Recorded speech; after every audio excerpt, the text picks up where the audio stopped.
할렐루야. 말씀으로 다시 한 걸음 더 나가기를 결단하며 전심으로 예배하는 우리 성도님들의 삶에 주님의 은혜가 가득하시기를 축복합니다. 독수리에게 쫓기던 산토끼가 딱정벌레의 집으로 뛰어들어가게 되었어요. 그리고는 제발 자기를 구해달라고 애원합니다. 딱정벌레는요, 날아오는 독수리를 향해서 피난처에서는 보호받게 되는 그런 법이 있으니 제발 이 법을 어기지 말고 산토끼를 잡아먹지 말아달라고 요청을 하지요. 그러나 독수리는 화를 내면서 딱정벌레를 날개로 쳐버리고는 산토끼를 잡아먹게 됩니다. 독수리가 날아가자 이 딱정벌레는 화가 치밀어서 그 뒤를 끝까지 쫓아가 마침내 독수리 둥지를 알아내었습니다. 대단한 딱정벌레죠. 독수리를 따라가서 그 독수리의 둥지까지 알아냈어요. 어느 날 독수리가 둥지를 비웠을 때 딱정벌레는 둥지에 있는 독수리의 알들을 하나씩 둥지 밖으로 굴러 떨어뜨렸어요. 돌아와 보니까 알들이 다 떨어져 죽어 있는 거예요. 화가 난 독수리가 더 높은 곳에 둥지를 틀고 알을 낳았지만 마찬가지로 또 알이 깨어지고 말았습니다. 독수리는 알 수 없는 거예요. 누가 알을 깨는지, 왜 깨는지 알 수가 없어서 절망에 빠진 이 독수리가 자신이 믿고 있는 신인 주피터를 찾아갑니다. 그리고는 그에게 자신이 낳은 알을 주피터의 이 신의 무릎 위에 올려놓으면서 알이 다치지 않게 잘 좀 보호해 주십시오 라고 애원을 했어요. 자, 그런데요, 딱정벌레는 매우 집요했습니다. 딱정벌레는 작은 흙덩어리를 모아서 만든 다음에 그것을 가지고 날아올라가지고 주피터의 무릎 위에 떨어뜨렸어요. 흙이 떨어지니까 주피터 신은 자기 무릎 위에 알들이 있다는 걸 생각하지 못하고 일어나서 털어버렸어요. 또 알이 깨어지게 된 것이지요. 주피터는 이 딱정벌레가 옳았다는 것을 알고 있었습니다. 그러나 독수리처럼 강한 종족이 사라지는 것을 원하지 않았기 때문에 딱정벌레에게 독수리하고 화해하는 게 어떻겠니? 라고 중간에서 좀 관계를 개선시켜 보려고 했습니다. 그러나 딱정벌레는요, 이 주피터 신의 말을 듣지를 않아요. 하는 수 없이 이 독수리의 신인 주피터는요, 독수리가 알을 낳는 때를 춥고 매서운 계절로 바꿀 수밖에 없었다고 합니다. 딱정벌레가 날아다니지 않는 추운 날로 말이지요. 자, 이 이야기는요, 이솝 우화에 나오는 독수리와 딱정벌레라는 이야기입니다. 이솝 우화. 여러분, 독수리가 딱정벌레를 무시하고 산토끼를 잡아먹은 그때부터 독수리는 자신이 한 일에 대한 대가를 치러야 했다는 거예요. 자신이 한 일에 대한 대가. 사랑하는 알들을 잃게 되는 아픔을 대가로 치르게 된 것이지요. 여러분, 우리가 살아가는 이 세상의 모든 일에는요, 대가가 따릅니다. 그 대가는요, 때로는 보상으로 다가오기도 하지만 때로는 아픔으로 다가오기도 해요. 그러나 대가가 따르기에 우리는 주어진 삶을 최선을 다해 살아가고 노력하기도 하고요. 때로는 이 대가 때문에 법을 잘 준수하려고 노력하기도 하지요. 대가가 따르니까. 법을 잘 지키지 않으면 그에 상응하는 벌을 받으니까 말입니다. 오늘 성경 본문에는요, 미해결 살인사건에 대한 이야기가 나오고 있습니다. 여러분, 살인사건이 일어나면 반드시 범인을 찾아서 살인죄에 대한 형사 책임과 민사 책임을 물어야죠. 자, 그런데 문제는 범인이 누군지 알 수 없을 때 그 책임을 누구에게 물어야 할까라는 거예요.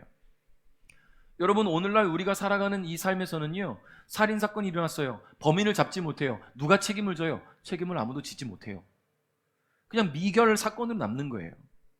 그런데 하나님은 이 미결 사건들이 남지 않기를 원하셨습니다. 하나님은 이스라엘 백성들이 약속의 땅으로 들어간 이후에 그 땅에서 일어나는 모든 일에 대해서는요, 이스라엘 백성들이 책임지게 하셨다는 거예요. 모든 일은 이스라엘 백성들의 책임하에 있다.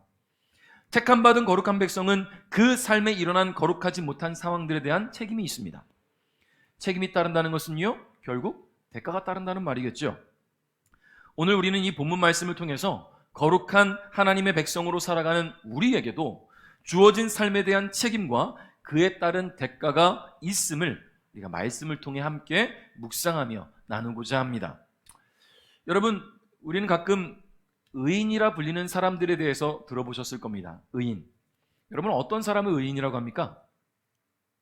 의인. 많이 들어봤잖아요. 지하철 의인, 아파트 화재 현장 의인, 어디 의인. 그 의인이 왜 붙었어요? 의로운 일을 행했기 때문에 의인이란 이름이 붙었어요. 여러분, 몇 해 전에 여러분 잘 기억하는 고 안치범 씨라는 분이 계신데요. 기억하시는지 모르겠어요. 원룸에 화재가 발생한 것을 알고는 뛰쳐나와서 신고를 한 뒤에 나오지 못한 사람들, 불이 난 줄 모르는 사람들을 위해서 다시 들어가서 집집마다 문을 두드리고 초인종을 누르고 사람들 다 깨워 대피시키고 결국 질식사한 고 안치범 씨. 그분을 향해서 사람들은 의인이라 부릅니다. 자신의 생명을 타인을 위해서 희생했기 때문에 의인이라 부르는 거예요. 여러분, 그런데요, 모두가 이와 같으면 얼마나 좋을까요? 때로는 내 집 앞에, 내가 사는 동네에 일어나는 사건에도 침묵하거나 못 본 척 방조하는 일도 분명히 있습니다. 관심을 갖고 조금만 신경 쓴다면 일어나지 않았을 일들이 일어나기도 한다라는 말이에요. 우리 본문 1절 한번 읽어볼까요? 1절 시작. 여러분의 하나님 여호와께서 여러분에게 주신 땅에 어떤 사람이 죽은 채 들판에 쓰러져 있는 것이 발견되었는데 누가 그 사람을 죽였는지 아무도 모르면. 아멘. 자, 여러분, 이스라엘 백성들은 이제 약속의 땅에 들어가게 됩니다. 그들은 이제 하나님이 주신 거룩한 땅에서 선택받은 거룩한 백성으로의 삶을 살아가게 돼요. 자, 그러나 그 거룩한 땅에서, 하나님이 함께 하시는 그 거룩한 땅에서 혹 누군가가 죽어 있다면, 그런데 그 사람을 누가 죽였는지 아무도 알지 못하고 본 사람도 없다면 어떻게 해야 하겠는가? 하나님 오늘 그 이야기를 해주고 계십니다. 여러분, 누군가가 쓰러져 죽어 있는 모습을 본다면 여러분 어떻게 해야 될까요? 네, 그 상황을 직시해야죠. 사람이 죽었구나. 아직 죽은지 모른다면 흔들어 깨워봐야죠. 살아있는지 죽어있는지 무슨 문제인지. 가끔 우리가 그런 일들 보게 되잖아요. 길에서 갑자기 쓰러진 사람을 보면서 누군가가 달려와서 호흡을 확인하고 신고하고 급하게 심폐소생술을 해서 살려내는 일들도 보잖아요. 물론 우리가 그런 능력이 안 되면 급하게 신고하고 이 사람을 돌보는 역할들을 해야 되지 않겠습니까? 이것은 반드시 우리가 의인이 되기 위해서가 아니라 하나님이 주신 생명을 소중히 여기는 마음이 우리에게 있고 이웃을 사랑하는 마음이 있다고 한다면 반드시 그 상황을 외면해서는 안 된다라는 거예요. 여러분, 죽어있는 사람이, 쓰러져 있는 사람이 죽었는지 살았는지, 죽었다면 혹시 왜 죽었는지, 누가 죽였는지, 혹시 이 주위에 누가 숨어있진 않은지 급히 관심을 갖고 확인해 봐야 됩니다. 그 상황을 직시해야 된다는 거예요. 그러나 우리가 스스로 뭘 해야 할지 모른다면 급히 성으로 들어가서 지도자에게 이 사실을 알려야 했다라는 거예요. 그것이 하나님의 명령이에요. 지도자에게 알려라. 여러분, 사람이 죽었다면 그가 죽은 것에 대해서 누군가는 책임을 져야 된다라는 이야기입니다. 오늘날 우리는 아무도 책임지지 않잖아요. 우리 집 앞에서 한밤중에 비명소리가 들리고 누군가가 살해당했다고 한다면 그 소리를 듣고 침묵한 사람들이 책임을 집니까? 책임지지 않아요. 그러나 하나님은 거룩한 하나님 백성들이 사는 그 땅에서 일어난 사건에 대해서는 하나님의 백성들이 책임지라는 겁니다. 물론 당연히 범인이 책임을 져야지요. 근데 범인을 알 수 없어요. 먼저 시신을 수습하고 범죄 현장에 대한 수사가 시작되고 범인을 잡아서 왜 죽였는지, 언제 죽였는지, 고의인지 실수인지 그 죽음에 대한 책임을 물어야지요. 그런데 이스라엘이 들어가야 될 이 가나안 땅에는요, CCTV가 없어요. 확인할 겨를이 없다라는 거예요. 더군다나 성과 성 사이에 그 광야에서 누군가 죽었다고 한다면 더군다나 목격자가 있을 수도 없잖아요. 정말로 이 사람이 살해당한 건지 아니면 심장마비로 죽은 건지 알 수가 없잖아요. 그러니 일단은 죽어있는 사람을 보았다면 놀랍고 무섭고 두렵겠지만 상황을 직시하고 시신이 방치되지 않도록 이 일을 해결할 지도자들에게 알려야 한다는 것입니다. 여러분, 선민 이스라엘 백성들의 사회에서는요, 누군가가 범죄를 저질렀다면 그 사건은 반드시 해결돼야 됐어요. 심지어 끝까지 범인이 밝혀지지 않은 경우에는 이것을 미해결 살인사건으로 남기지 않고 이것이 하나님이 택하신 백성 이스라엘에게 주어진 도덕적 과제이자 부담으로서 어떻게든 책임을 물어야 됐다라는 겁니다. 성도 여러분, 오늘 우리 삶에 벌어지는 일들에 대해 우리 모두는 책임이 있지요. 그것이 좋은 일이든 나쁜 일이든 우리는 그 상황을 직시하고 외면하지 말아야 합니다. 가끔 우리가 뉴스를 보면 요즘 우리가 마스크는 당연히 써야 되는 그런 시대를 살고 있는데, 언택트 시대, 보호받지 못하는 그런 시대에서 우리가 서로를 보호하고 지켜야 되는데 가끔 그렇게 하지 못하는 사람을 보았을 때 상대가 강해 보이면 피해갈 수도 있고 도망갈 수도 있지만, 그것이 이 사회에 문제가 된다고 한다면 기꺼이 말을 해야지요. 마스크를 착용하십시오라고. 여러분, 이런 일들 때문에 버스에서, 택시에서, 지하철에서 자꾸만 그런 다툼들이 일어나는 것들을 보셨을 겁니다. 물론 싸움을 하자는 게 아니에요. 다툼을 일으키자는 게 아니에요. 서로를 보호하자라는 것이죠. 그러므로 우리는 우리의 삶에 다가와 있는 모든 삶에 대해서 직시하시기 바랍니다. 외면하지 마십시오. 그것이 하나님께서 우리에게 주신 삶을 대하는 기본적인 자세라는 거예요. 여러분, 하나님께서 사랑하시는 이스라엘 백성들, 이 이스라엘의 사회는요, 하나님 중심의 신정국가예요. 신정국가. 하나님이 중심이 되는 나라입니다. 그렇기 때문에 피 흘림에 관한 사건은 하나님 앞에서 하나님의 뜻대로 처리해야 됐어요. 자, 이렇게 말씀드린다면 이 사람은 피 흘려 죽었구나, 결국 살해당했구나라고 우리는 생각할 수 있겠죠. 자, 여기에는 살인자를 처형해서 살인에 대한 속죄를 하지 않는다면 그 죽임당한 사람의 피가 공동체 내로 재앙처럼 흘러 들어올 수 있다라는 그런 사상이 전제되어 있는 거예요. 여러분, 가인이 아벨을 죽였을 때에 하나님께서 뭐라고 하셨습니까? 네 아우의 피가 땅에 흘러 들어가서 아우성을 치고 있다라고 이야기하잖아요. 여러분, 이 이스라엘 백성들은 그런 사상을 갖고 있었어요. 지역 내에서 사람이 죽었는데 그가 죽은 원인도 그를 죽인 사람도 알지 못한다면 이것은 공동체가 책임져야 하는 사건이었어요. 우리 2절, 3절 한번 읽어볼까요? 같이 시작. 여러분의 장로들과 재판관들이 그가 쓰러져 있는 곳으로 가서 그 시체가 주변의 가까운 성들로부터 얼마나 떨어져 있는가를 재어보시오. 그리고 그 시체에서 가장 가까운 성의 장로들이 책임을 지시오. 아멘.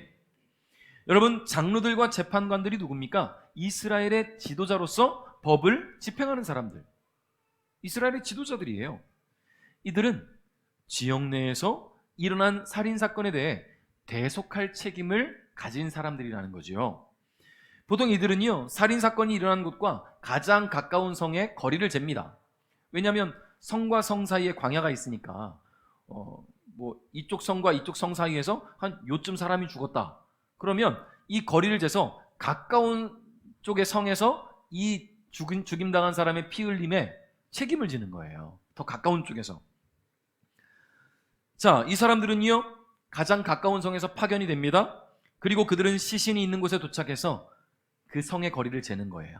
그리고는 어느 성이 책임을 져야 할지를 결정을 합니다. 여러분, 어떻게 보면 이러한 임무는 죽음에 대한 책임을 가까운 성에 전가하는 것처럼 보일 수 있어요. 이건 니네가 책임져. 니네 영역이잖아. 이건 니네 구역이잖아 라고 말할 수 있어요. 그럼에도 불구하고 시신과 각 성의 거리를 재어서 가장 가까운 성에 이 죽음에 대한 책임을 맡기는 이유가 뭐냐면, 그 성이 살해된 시신으로 인해서 가장 많이 부정함을 입을 수 있기 때문이라는 거예요. 부정함을 입는다. 그리고 또 하나는요, 동시에 피 흘린 죄에 동참했을 가능성이 가장 높다라고 판단했어요. 먼 성에서 와서 그 사람을 해야 하기보다는 가까운 성에서 그런 일을 벌였을 수 있다라는 그 가능성에 대해서 제기하는 것이죠. 그리고 무엇보다도 원인도 알 수 없고 범인도 알 수 없는 이 피해자의 죽음에 대한 대가는 반드시 치러져야 됐기 때문에 가까운 성을 결정한 겁니다. 우리 3절 4절 한번 읽어볼까요? 시작. 이를 한 번도 해본 적이 없거나 멍에를 메어보지 않은 암송아지 한 마리를 정하여 항상 물이 흐르고 갈거나 무엇을 심은 적이 없는 골짜기로 끌고 가서 목을 꺾으시오. 아멘. 여러분, 시신으로부터 가장 가까운 성으로 결정된 성에서는요, 이제 이 죽음에 대해서 대가를 치러야 됩니다. 피 흘려 죽은 사람, 뭐 우리와 상관없는 사람이고 모르는 사람일지라도 책임을 져야 돼요. 그 대가가 뭡니까? 피 흘려 죽었기 때문에 피 흘림으로 갚아야 되는 거예요. 여러분, 피 흘림은 죄를 속하는 데 있어서 필수 요소입니다. 살인자가 밝혀지지 않은 시신의 피 흘린 죄를 대속하기 위해서 암송아지를 제물로 드리라고 하나님 말씀하셨어요. 여러분, 근데 이 암송아지에 대해서도 아무 암송아지나 고르면 안 됐어요. 일을 한 번도 해본 적이 없거나 멍에를 메어보지 않은 것을 골라야 했습니다. 자, 이런 암송아지를 고른 이유가 뭘까? 첫째는요, 하나님 앞에 제물로 드림에 있어서 흠이 없고 정결해야 되기 때문에. 그리고 둘째는요, 죽임당한 사람이 어떤 타인의 강제적인 강압에 의해서, 힘에 의해서 죽임을 당한 반면에 이 송아지는 강제로 무엇인가를 해본 적이 없는 거예요. 명예를 내본 적도 없고 일을 해본 적도 없으니까.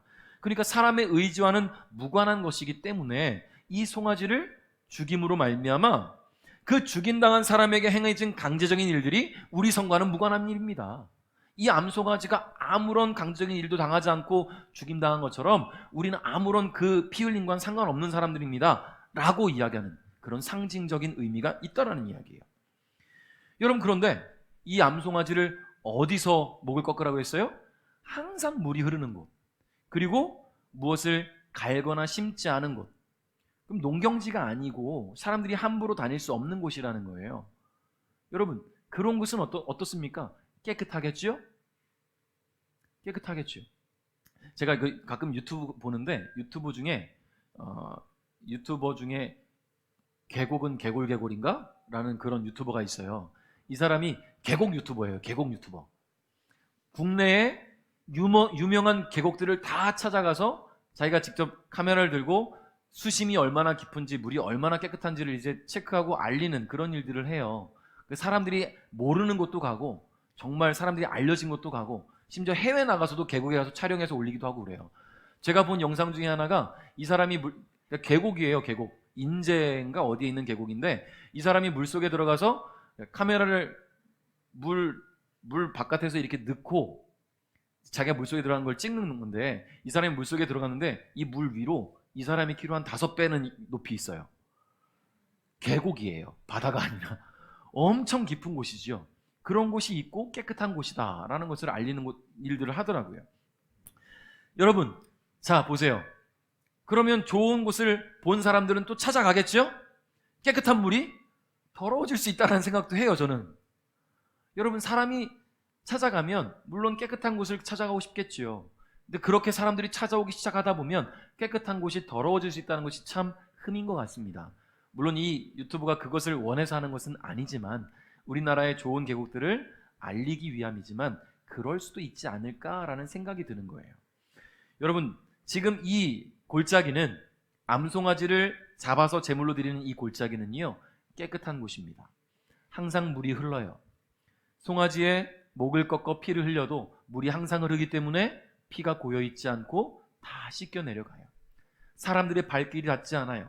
이 암송아지를 잡는 모습을 그 누구에게도 노출하지 않을 수 있어요. 결국 하나님과 이 피의 대가를 치러야 되는 이 성의 지도자들과 1대1로 만날 수 있고 하나님께 제사할 수 있는 공간이라는 것입니다. 그렇게 피가 항상 흐르는 물에 영영 떠내려가 버리면요, 피 흘린 자의 죄가 이스라엘 공동체에 머물러 있지 않게 되는 것이지요. 성도 여러분, 죄 없는 암송아지의 피로 이스라엘 공동체에 죽음으로 인한 부정과 저주가 사라지게 된 것은요, 결국 거룩한 하나님의 백성들은 대가를 치러야만 하는 일들에 대해 있어서 외면하지 않고 회피하지 않아야 한다는 것을 가르치고 있습니다. 대가를 반드시 치러야 된다는 이야기예요.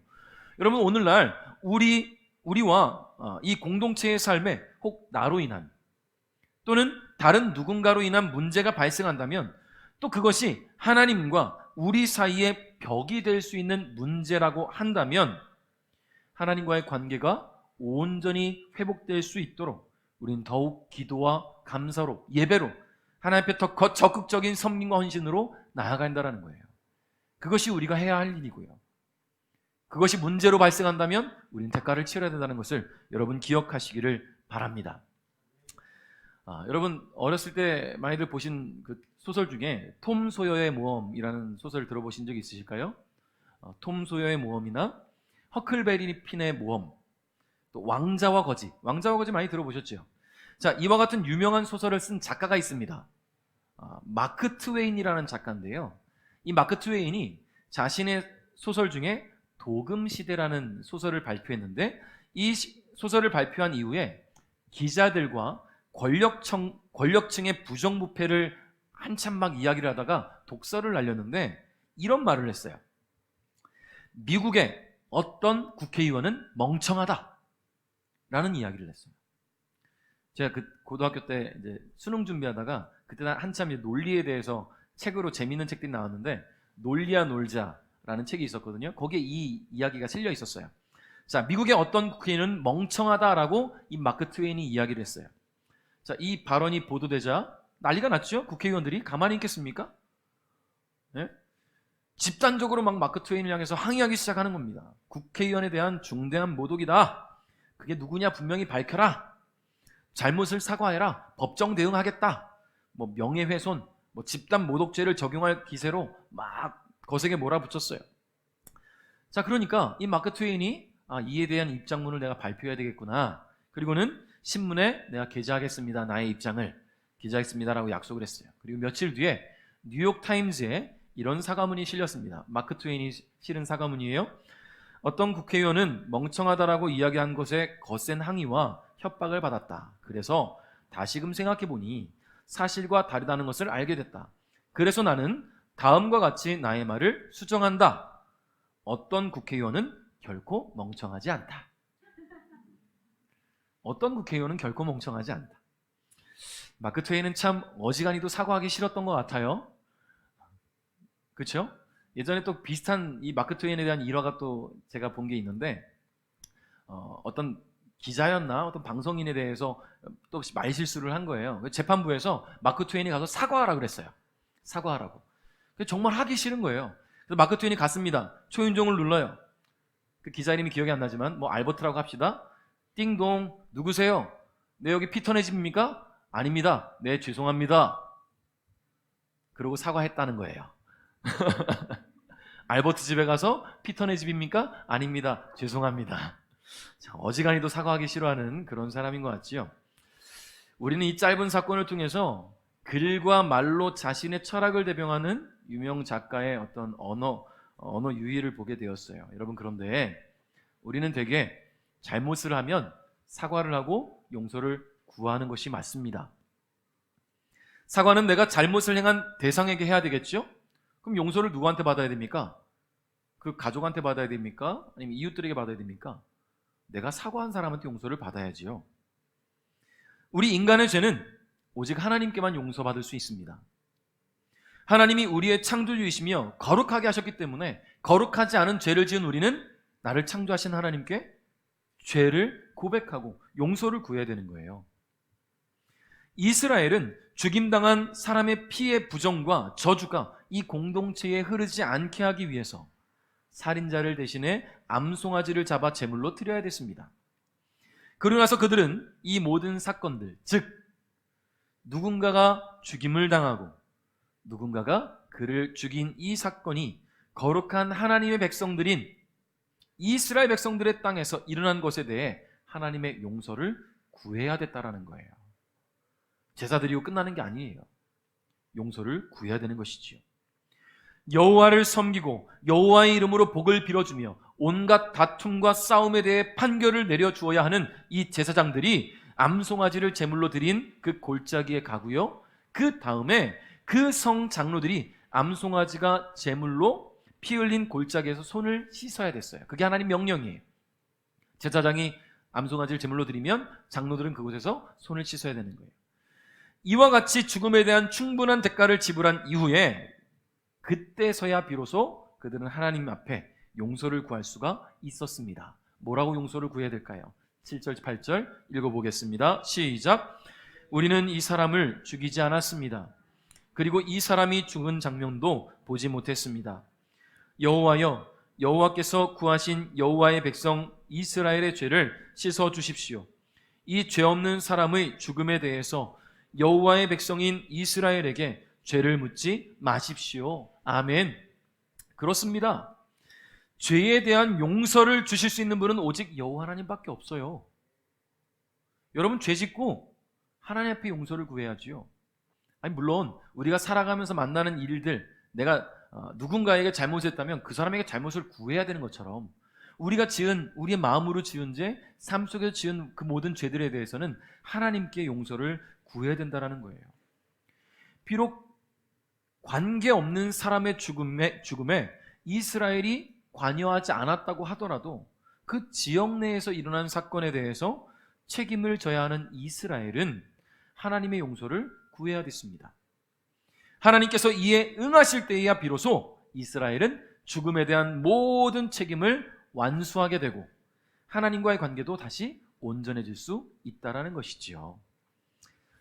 사랑하는 성도 여러분, 우리가 지은 죄에 대해 늘 용서를 구해야 될 줄 믿습니다. 회개할 때 주님은 들으시고 용서해 주신다고 하셨어요. 감추어두고 꽁꽁 숨겨놓고 그러려고 해도 어차피 주님은 다 아셔요. 내가 아무리 숨기려고 해도 주님은 아시잖아요. 숨길 수가 없다는 건 여러분 아시지 않습니까? 그러니 죄에 대한 책임을 다하고 하나님의 용서를 받아야 할 줄 믿습니다. 말씀을 맺겠습니다. 우리가 지은 죄에 대해서 늘 용서를 구해야 하는 이유는요, 우리 죄를 위해서 예수 그리스도께서 피 흘려 주셨기 때문이에요. 하나님의 아들이신 예수님께서 우리 죄를 대신해 십자가에 달려 돌아가심으로 우리의 모든 죄를 피로 갚으셨습니다. 이런 은혜를 받았기에 우리는 주어진 삶을 누릴 수가 있고 하나님의 사랑과 은혜 가운데 살아갈 수가 있습니다. 그러므로 죄의 문제로 마음이 흔들리고 결국 그로 인해서 하나님 앞에서 죄를 범하게 된다면 반드시 하나님 앞에 회개하시기를 바랍니다. 피로 갚으신 예수님의 보혈이 헛되지 않도록 회복의 끈을 놓지 마시기 바랍니다. 여러분, 이제 우리는 또다시 우리 일상으로 돌아가서 한 주를 보내게 될 텐데요, 우리는 또다시 수많은 죄에 노출되게 됩니다. 연약한 존재이기 때문에 죄 지을 수 있어요. 말로 지을 수 있고요, 생각으로 지을 수 있고 행동으로 죄 지을 수 있어요.